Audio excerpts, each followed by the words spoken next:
I come from the part of the state where we have weather emergencies, hurricanes. This strikes me as getting very close to a state of emergency. It's as if we're on a cliff, not at a crossroads, but a cliff.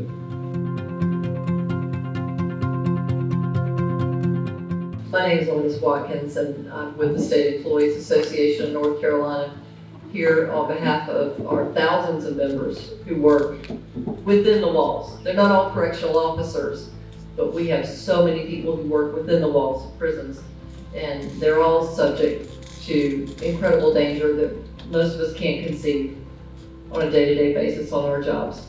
But I want to do on their behalf, because we have been working with them with a special select committee since the 5 murders of correctional personnel in 2017. And we've gone all over the state asking them what needs to happen, what needs to be done. We've given you that information already. But since the proposal to close 3 more prisons, we said, what will this do? In your opinion, y'all work there.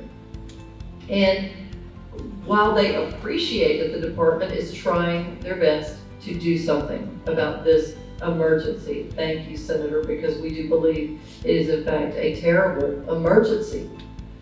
They believe that closing more prisons is only going to make this worse.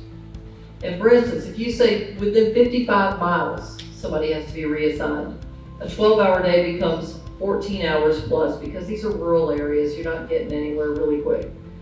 And if they're called to stay longer than the 12-hour shift, goodness knows how long that day is going to end up being.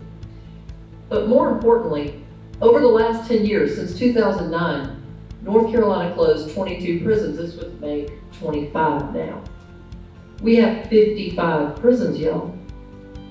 And we've closed 25 in the last 10 years. How's that worked for us? It's where we are. We're here because we've shut down all these prisons, so we're shoving people into the facilities, more people into these facilities. And as Commissioner Ishii said, and I think, from what we're hearing from our members, he's so right. The more people you shove in there, the more problems you're going to have in the facilities that are left operating. I wanted to read one paragraph from the Elizabeth City Advance, talking about the trial of one of the murderers of the officers that worked at Pasquotank. And a nurse that walked into that scene, her name is Godfrey. So it says, Godfrey followed Davis on the witness stand and described what she witnessed the day of the escape attempt. She wept while describing the conditions of some of the victims.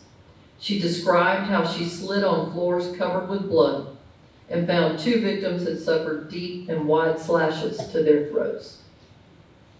This isn't a problem that it's harder for people on the job. It's that it is deadly, and potentially deadly every second. Just a few weeks ago, we had someone stabbed in the head at Bertie. How much longer are we going to wait to fix this? And you're talking $30–40 million. We all know that's a drop in the bucket around here.